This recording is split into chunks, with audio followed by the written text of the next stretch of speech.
Hey, welcome! Before you begin, the best thing to do is to have these three tools ready, and that is a Phillips screwdriver big enough to fit the Takaratomi launcher, a replacement for your string, and an X-Acto knife or any other kind of really sharp knife that you may have lying around. I do want to remind you that all links could be found down in the description below.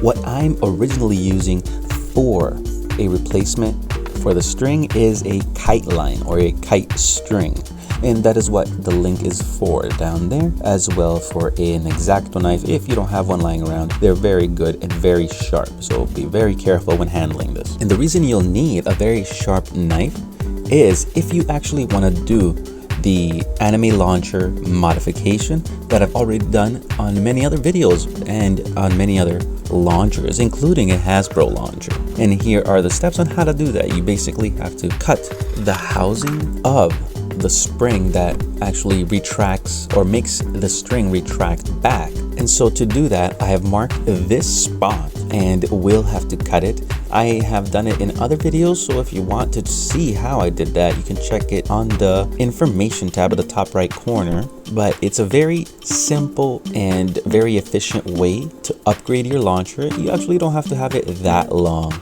Mine is, I believe, 2 arms length, and that may be overkill. And it does get wrapped up around itself the longer it gets. So I will warn you about that. And so one of the hardest things to actually do is to drill a hole through the handle or the grip itself.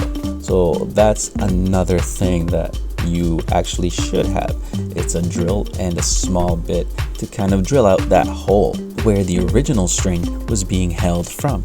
Or alternatively, you could just use a stick or some other kind of handle. For me, this is one of the best launchers that we've gotten so far.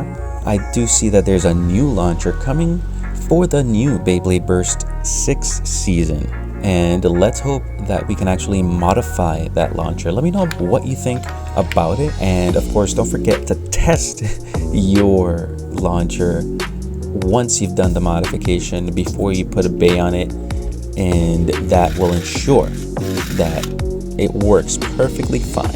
I do want to thank you for watching. On the screen there are a couple of videos that I think you'll love. Click on one of them and I'll see you there.